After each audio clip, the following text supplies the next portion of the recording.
up. I think it's F5. No? How does one do this? Ah, you're there. On some of this introduction, I'm always reminded of a story that allegedly happened in Italy way back when. When Mussolini came to power in Italy, he found that Italy was somewhat lagging behind major European powers in the number of people with doctorate and advanced master degrees. So Mussolini, being very creative individuals, he declared that everybody who graduates from high school will be qualified as a college graduates, and college graduates will be called doctors and so on. And overnight, Italy became a very advanced country.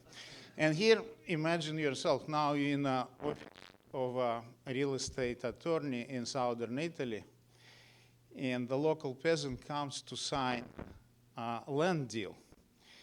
And when he needs to sign the document, the lawyer said, well, you have to sign here.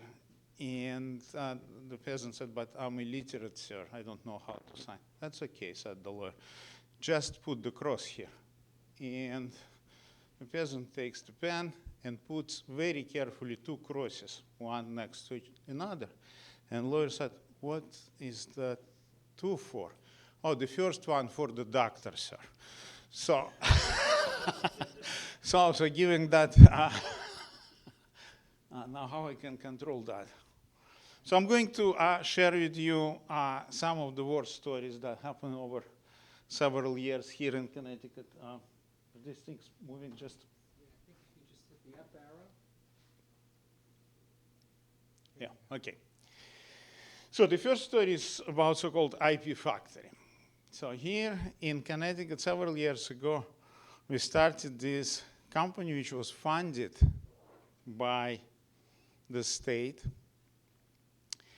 And we ran it for a while, and it's still in existence, though it's slightly dormant now because of the lack of funds. And so the idea was that we would find dormant intellectual property that exists in Connecticut, typically in mid-size and large-size corporations. And then we tried to commercialize this. So it was my way. I was one of the sort of the creators of this idea. It turns out a couple of other people that become my fellow board of directors member had the same idea. Here we had in Stanford, we had H laboratory, if you remember the General Electric exercise. And that was the idea of H laboratory was to use UConn and student power and take a look at the very large production of intellectual property by General Electric and look at those dormant ideas and then see whether they can be commercialized. And the students were charged with responsibility to develop business plans. That was typically 3-4 months activity for carefully selected student teams. So we decided that why we have to do by General Electric and why only this kind of things. Let's look at the whole Connecticut. And so when we started that, you don't have to read that, it's just a curious fact. So we called this thing IP Factory. Against my better judgment, I found it strange. It turns out that in Australia, there is a consultancy called Redify. And that consultancy in Australia, 10,000 or how many miles from here to Australia? What do you think? Well, at least 12,000 miles. So 12,000, the other side of the world, there is a consultancy, and this consultancy is doing the same thing in Australia, and curiously has the same name, IP Factory, which I found quite bizarre. And it turns out that that consultancy actually were a little bit more successful than IP Factory. Let me walk a little bit through what happened with IP Factory, and then I talk about a couple of other things. So the way that IP Factory was intended to work was to do a 4 phases activity. The 4 phases, as you can see, assess, analyze, plan, and execute. And so the activities on assess side would be to engage corporations and find resources, projects, intellectual property. We extended it a little bit. When we started, we looked only for ideas that had some patent protection. We then extended that to more generic concepts that for one or another reasons were rejected by these corporations. We call those corporations donor companies. So then bring IP factory expertise. We had very distinguished board of directors. We had some very experienced venture capitalists and some financial people and very distinguished advisory board. So I think between sort of 5 of us on the board of directors, at some point in time, one of our directors was present chairman and CEO of a huge insurance company in Maryland and former president of Inc. Bank. So we had really lots of well-connected people. And we thought that we can use that sort of connectivity, no pun intended, plus donor companies to get access to donor companies and get assistance with those things. So as you can see, and then the funding would be provided by IP Factory. The initial funding was provided by IP Factory. We actually paid students' team. We had several projects. I walk you through some of these projects. And we paid the students' teams 2-3 months, and they produced business plan, and then we were supposed to go and fund those things. So the analysis phase would be to analyze market and develop, as I said, commercialization plans. Students would be doing that. The twist to that was that IP Factory has 2-person team, which we called entrepreneurs in residence. And these were seasoned entrepreneurs who had successful track record in starting companies and bringing them together. So they would be the guiding, they were guiding students' team. And then the plan would establish management team and all required things. I mean, if you look at from a venture capital perspective, what is required to start a company would be in the plan and then execute. That was the idea. And as you can see, this is not my slide. Somebody who put this slide together, this slide actually was put together by the former director of H-Lab. And he's curiously seeing that there's all this notation. This is money, this is data, and this is people. Those are the 3 things you need. See, money, people, and data. All right. So what are the projects? So the first project was my project. So I ended up running this project as a CEO of this SignitSure company, and I'll tell you what it is in the next few slides.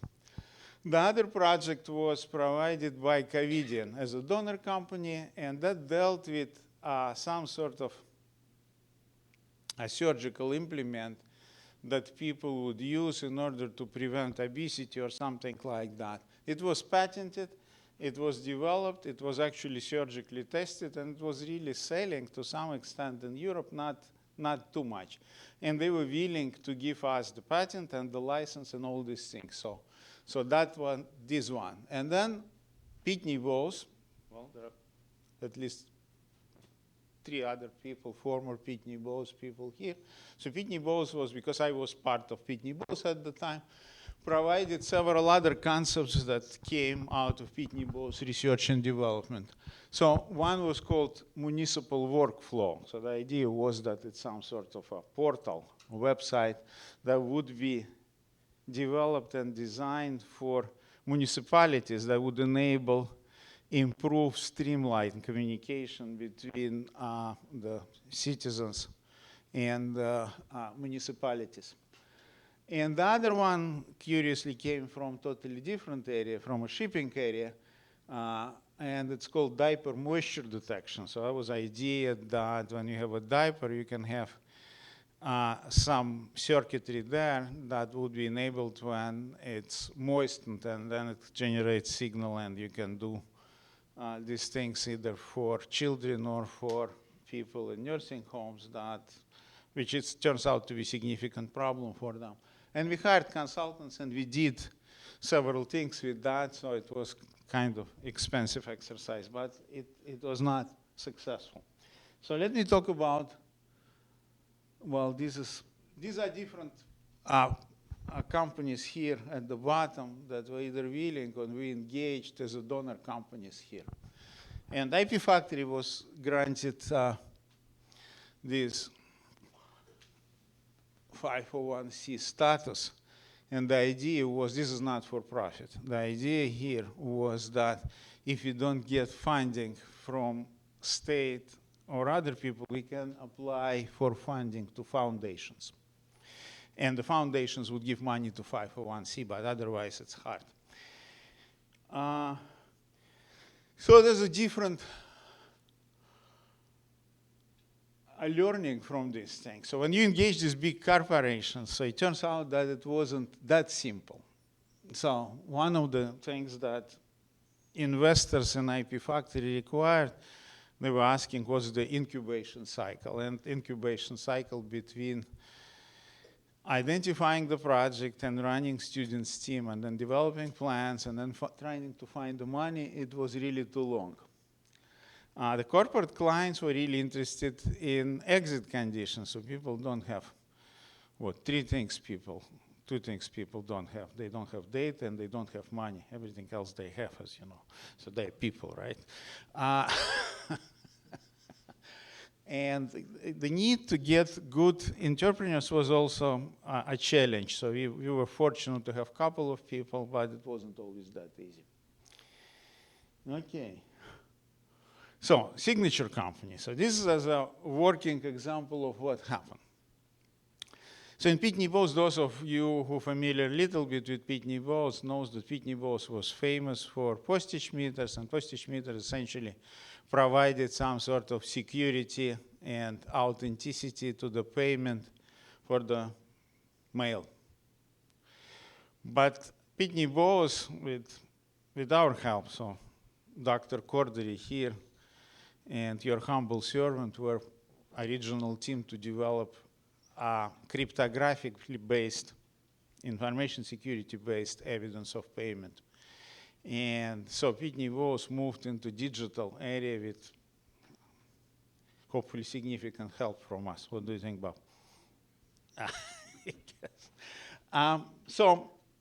The idea then was to maybe that technology can be used for other purposes. And it turns out that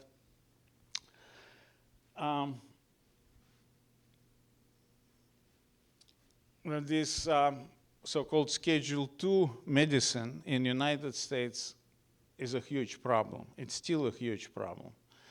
It's a very difficult problem. So the overprescription of these drugs reach epidemic proportions. So people who know those things, so they can think the size of the problem is here. So you can see what the size of the problem. And this is probably 2014 data, but you can see that it's very, very huge. To the point that the federal government decided to solve this problem in a stupid way, by brute force. So what they do, see, you can be smart about things because people in pain and you have to give them medication. But you can do it by brute force. You can simply restrict the amount of Schedule II drugs prescribed to a given individual. And so if that individual ran out of the medicine after a certain period of time, too bad. The rest of the time you have to suffer until you're entitled to new. And that's how federal government solved that. But what we were trying to do, so the concept was that some of the prescription for this medication was either counterfeited or forged or modified. And it's not that difficult to see how it can be done because lots of those things went through paper and were handwritten and all these things. And so we decided that we're going to use the same information security technology that can actually authenticate the source and provide full proof of the data integrity for all the data that is on a physical prescription. So this is the current solution. I'm going to skip that. And so our solution, which was somebody called Script ID, was to verify each individual prescription, verify prescriber, provide all the information, the patient name, dose level, date of issues, all these things were not changed. And the way that it was supposed to be done, at the point of sale, if you wish, at the time the doctor prescribed those things, I showed the diagram. So this data would go into some sort of computing system. That computing system would have a device with protected boundary secure device that would digitally sign this information, and then it will go into distribution for fulfillment typically into the pharmacies area. And granted, it would not solve all the problem. So for obvious reason, you can guess that if I'm really in need of these painkillers or I'm making money on these painkillers and I have a gun, I can stop a truck delivering those things to the pharmacy and get those things by again, brute force, using government approach to those things. But but this was supposed to solve at least some part of the problem. And actually, when I took over this, we had the advisory board. On the advisory board, there were a couple of law enforcement people, and that dealt with this specific problem, and they assured us that there is a part of that would help, and people. So that's how this script integration looked like, and basically, well, you can see, so the doctor would enter credentials and biometrics possibly into the system, computing system, those doctors who have these electronic medical records. And then lots of these doctors now associated with hospitals, or they form their own corporations, so they have central IT infrastructures with the servers where the data would go to, and with local network connection, it can go to the printer, would print these things, or through our system, it can go through the internet. And this was a solution that was worked by the consortium of the industry. The PMP server supposedly was the server that would have a database that contained all prescriptions for given individuals, given by any doctor. What typically happens, one of the modes of operation for people who want to cheat the system is called doctor shopping. So you live here in Connecticut, and you go to Rhode Island, and you find another doctor, and you go there, and you get another prescription, so you use the previous one. So in order to protect against this so-called doctor shopping, this was the solution. And that was ensure IT infrastructure. When I was in charge of those things, I tell you all the connections there. So it turns out that large insurance companies like Aetna and Cigna were also interested in that, because they, on the receiving end of some of this fraud, they were paying for these prescriptions because that's part of the plan. So anyway, that's how it was supposed to work. And there was a patent which a colleague from Pitney Bowes, our good friend, and Andrea Brea and another gentleman were inventors, and it's supposed to see, that's how this barcode here is supposed to have all that information protected and with digital signature that can be verified. And in fact, so if you want, you can add also the verification key to that so that it's become on the pharmacy and very straightforward. So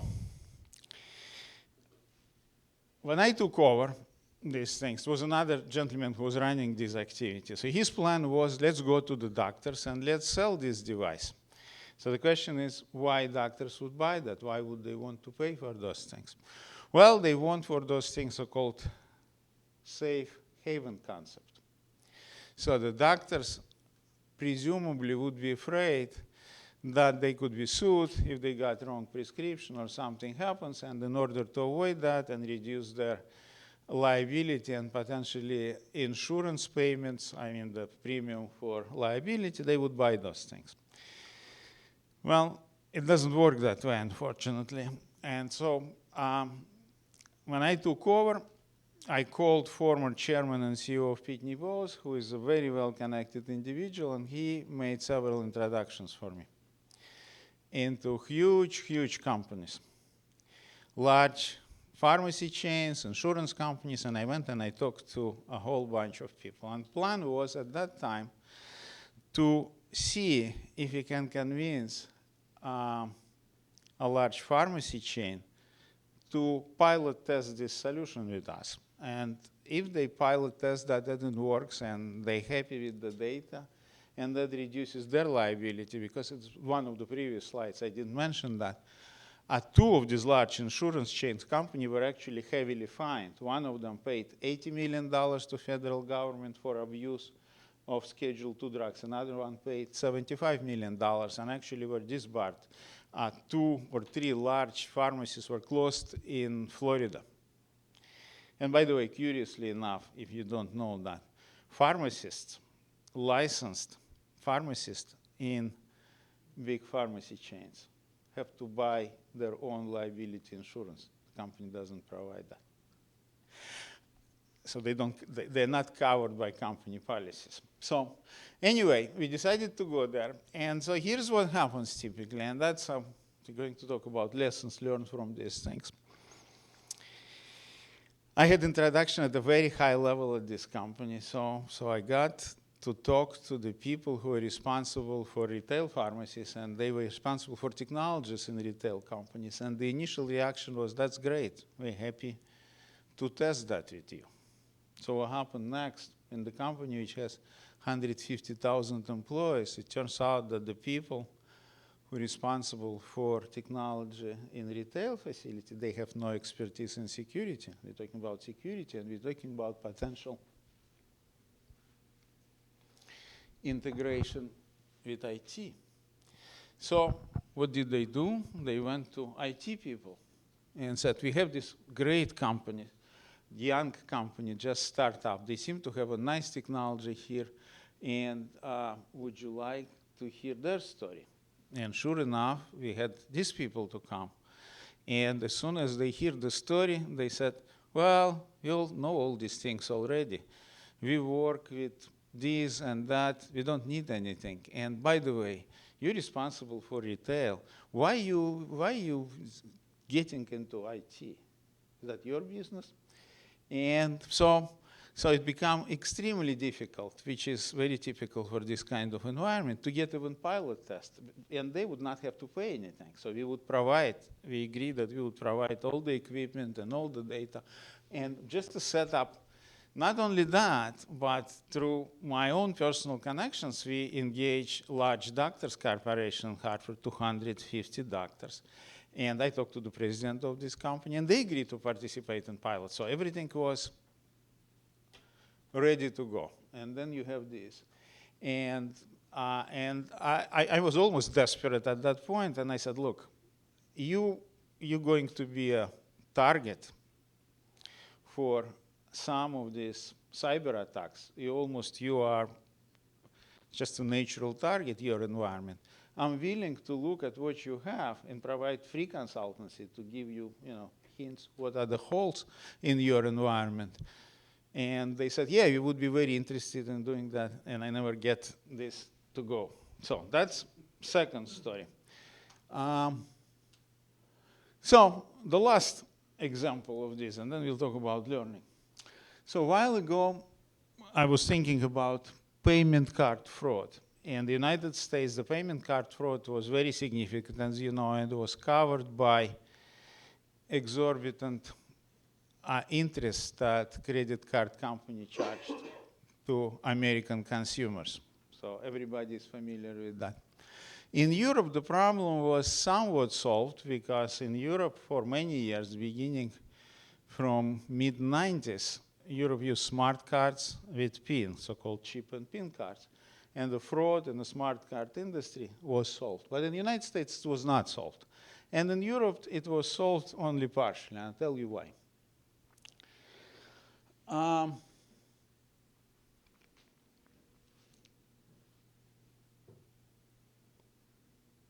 So if you look at, at the credit card business, and everybody is familiar with that, it's a daily activity for all of us. The banking industry and the infrastructure industry, Visa, MasterCard, American Express, they're looking at the problem from their perspective, not from your perspective. So their idea is that, well, if we have to solve the security problem, we will solve the security problem.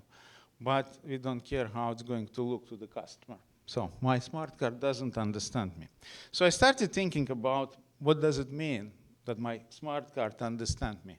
And if you think about that, oh,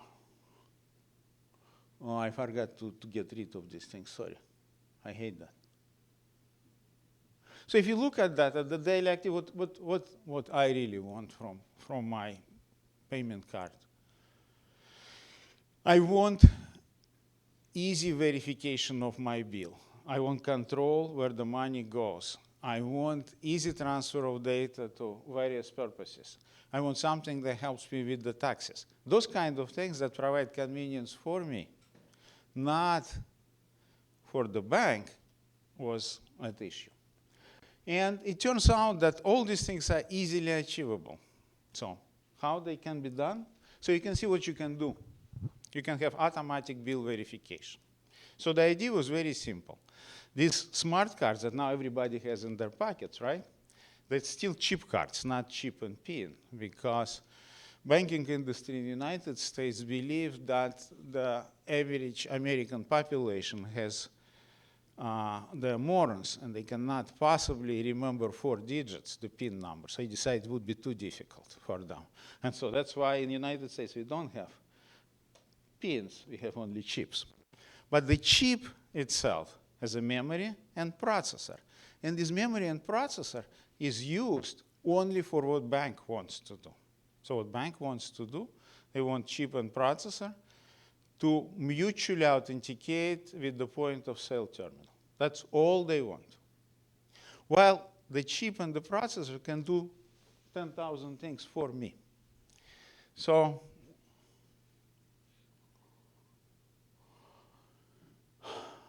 I'll skip that. Well, this is the microprocessor. You can see what is.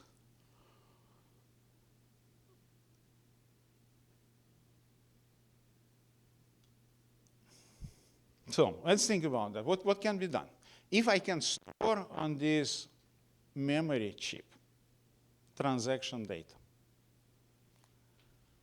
it showed here different things. If I can classify this transaction data, I can have lots of things. I can come home, stick my card at any point in time into smart card reader, automatically download this thing, data, into my system, and I can program that.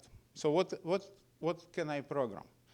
I can prohibit my card from paying anybody given the set of parameters, the type of merchandise, the date when this thing's purchased, the location where the card's supposed to work, the amount, anything I want. I can program my card. If I want my kid to go on a spring break to Florida, I can prohibit this card to be used for anywhere else except Florida and only in this place. And I can prohibit my card to be used for anything like alcohol or tobacco. I can limit the amount of each transaction, total amount, and so on and so forth.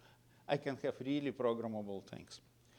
What else I can do? I can have on one smart card, I can have 5 or 10 accounts, all my cards. I remember I was once flying somewhere, and before we landed, the pilot said that we're going to have a little contest today. The winner is going to get a bottle of wine from the first class. And the winner will be the person who has the largest number of credit cards in his or her wallet. Guess what was the number? Who was the winner? 10. Well, one person has 36. 36. So I can have all 36 on one card. I basically store all the accounts. I can have all the loyalty things, all on those things. So it becomes really a much more programmable, much more controllable tool for the industry. We still don't have that, by the way. None of these things exist. I can verify, so I can download all this from my card, all the transactions. I can program the software on my computer to check for double entries. If somebody charged me twice for the same thing, I can check for anything repeatable. I can check for anything outside of the bounds, and so on and so forth. It becomes a very powerful tool. So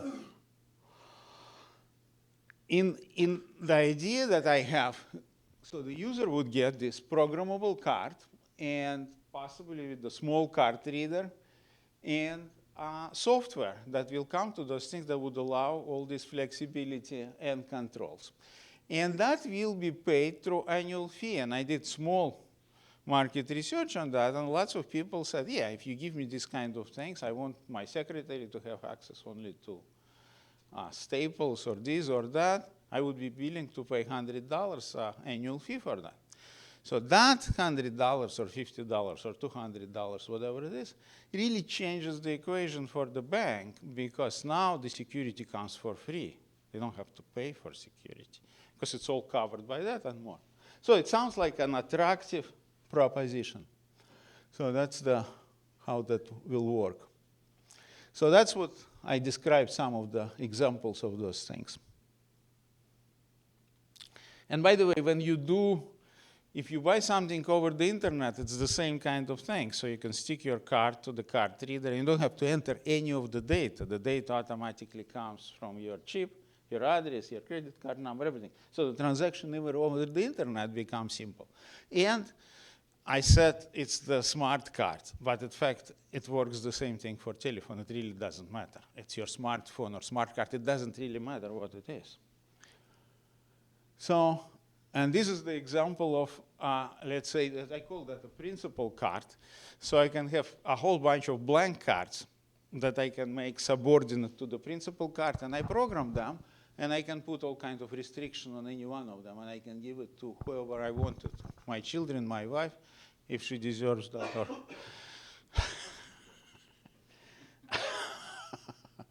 so that was the idea.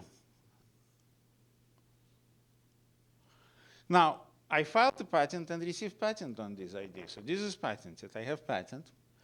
It was issued in 2008, and remaining life is 2020. When I left, I didn't have time really when I was working for Pitney Bowes. It's my patent on my name. So when I left Pitney Bowes, I decided that, well, maybe it's time to see whether I can commercialize those things. And I went to American Express a little bit before we filed for patent. And at that time, we talked to the right people. I found the right connections. And so what they told me in American Express, great idea, not ready for a prime time. Because at that time, no one had any smart cards in mind in the United States. And even the forward-thinking people in American Express, they were just toying, what do we do with that? But for some reason, see, these things are obvious. If you think about these kind of things, they're really obvious because it's an obvious convenience, an obvious advantage of really smart cards, that being really somewhat intelligent. And by the way, I facetiously called the company IPM, Intelligent Payment Management, as opposed to IBM, so it was called IPM. Anyway, so this is the patent that was issued, so everything was okay. So the implementation, market segmentation, so all these things were kind of worked out. If you think about how you start. Now, what happened next? I found people that were senior executives, retired senior executives in a credit card industry. And I entered into agreement with them that they will provide, we form a little partnership if you wish. We share in the proceeds. They will provide me access to MasterCard and Visa when I can present the concept. And they did execute that. And I had a detailed meeting with Visa people, senior Visa people, and MasterCard people. So what do you think happened?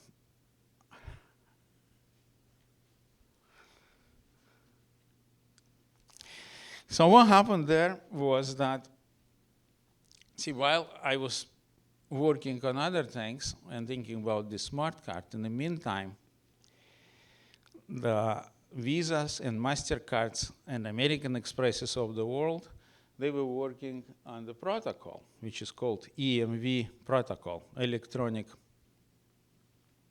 The protocol that defines communication between the card and the terminal, which, as I said, it's typically a mutual authentication protocol. The card stores a secret key and the public key, and they exchange challenge and response with the terminal.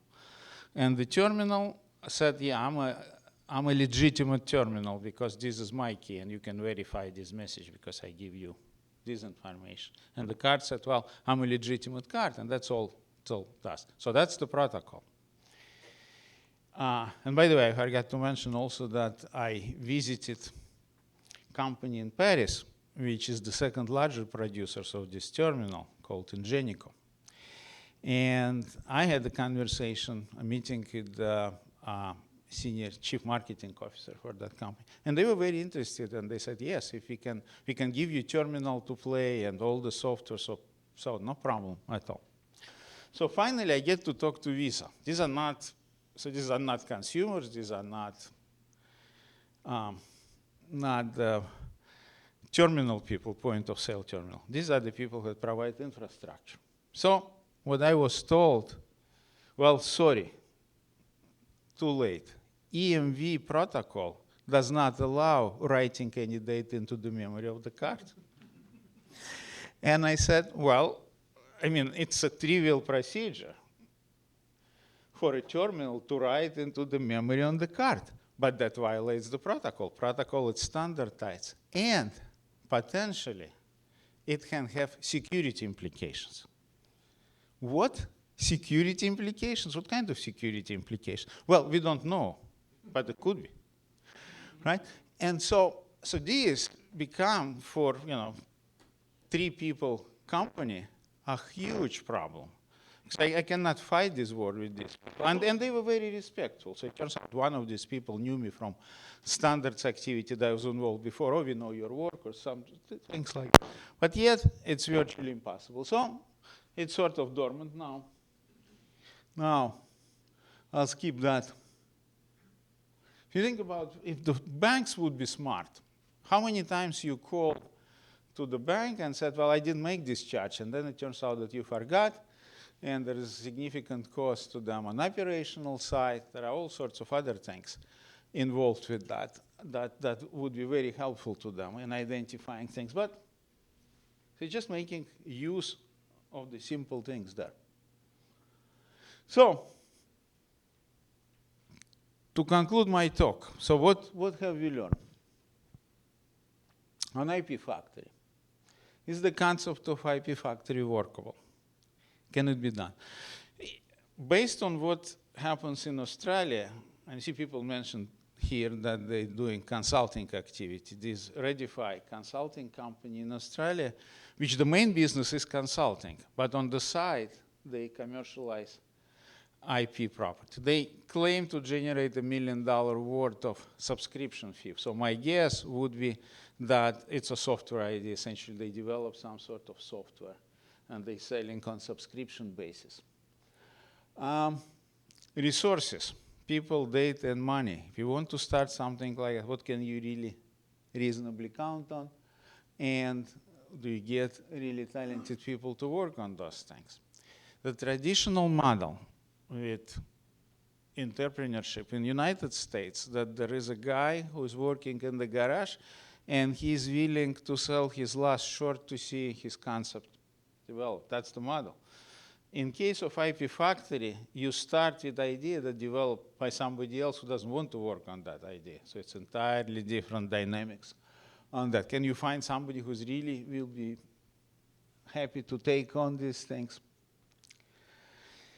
What we found also that the donor company provides IP or concept, but frequently the concept was developed for an application that it isn't worth for you to go to because they researched that in and out. If there would be something there, they would not give it to you. So that implies that you have to find a different application for the concept, and that's not always easy. So I mean, finding connections between shipping industry and diapers industry was not exactly a trivial connection, but can be done. the fact, I mean, at this moment, IP Factory still exists. I'm still on the board of the company, and we have an agreement with the state that they will continue funding these things, providing that the 50% of the funding will come from the private sources.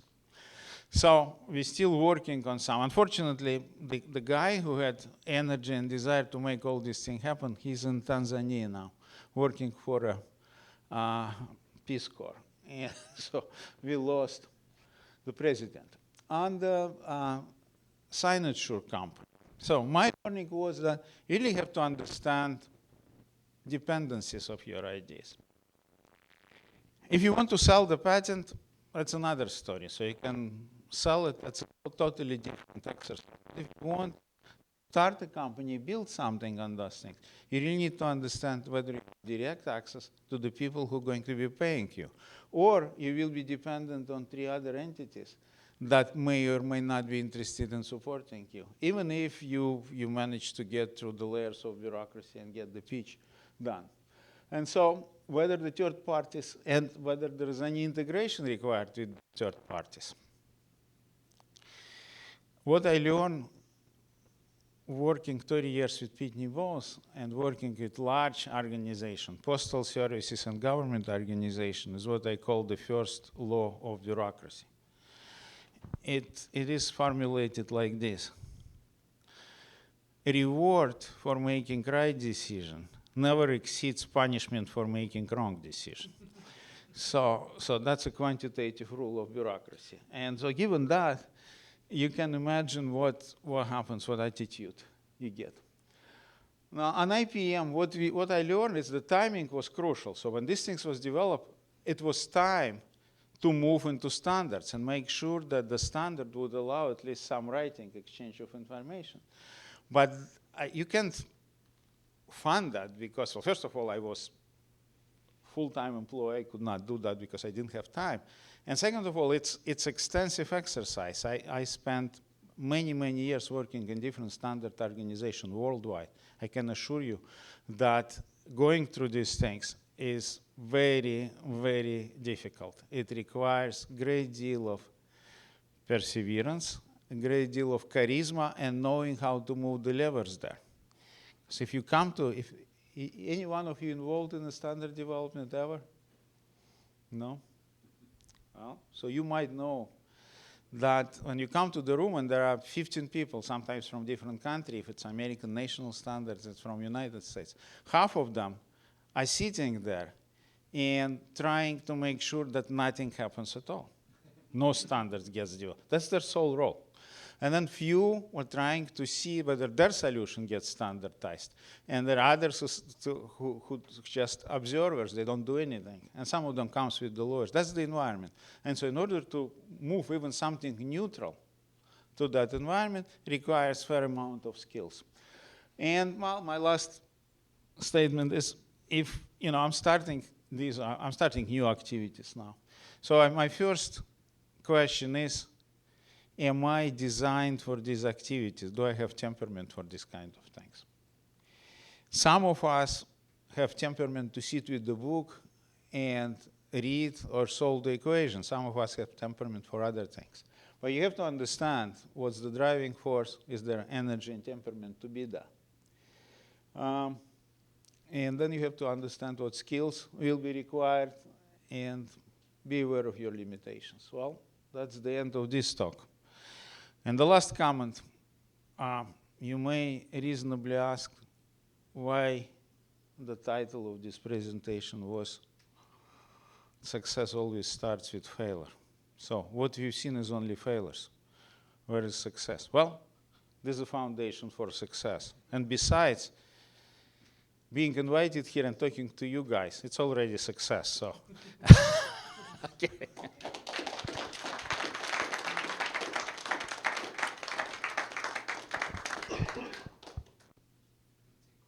Sure, absolutely.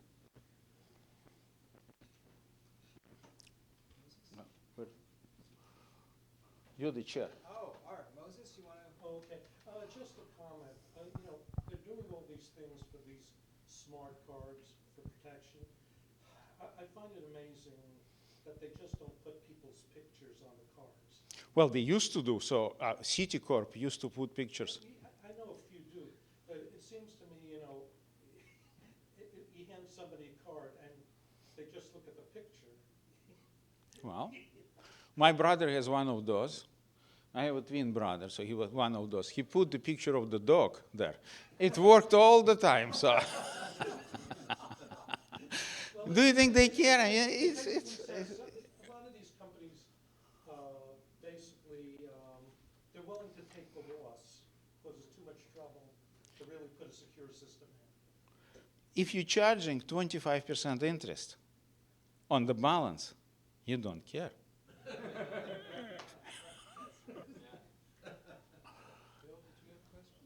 I wonder if you considered partnering the other way, going with larger companies, pitching an IBM or an HP or somebody that had a lot more, you know, gravitas and could work the standards and have hundreds of scientists and might have done a better job of taking this to market, both the SignitSure and the IBM. Well, the signature, part of the signature story was that when you start working this concept, again, integration is a very involved exercise. On the doctor side, so our partner for the pilot was a large doctors corporation, 250 doctors, fairly large by Connecticut standards. Doctors corporation who have so-called electronic records management, ERM. They don't develop software themselves. They buy software. When they said that we will be working with you, you have to work with our supplier. So they gave me the telephone number and the name. I called, and they gave me the local rep who works with the company. That rep was not very forthcoming. I could not get anything in 2 weeks from him. I had to find, through my connections, which I developed over these board activities and other things, another person who used to work with that company at the senior level. He provided me that connections. So finally, after 5 calls, I got to the person who's responsible for this kind of things. And she said to me, we will be very, very happy to give you our APIs, application programmer interface, so you can integrate with us. So once we look at this, they did send us information on those things. It was not workable.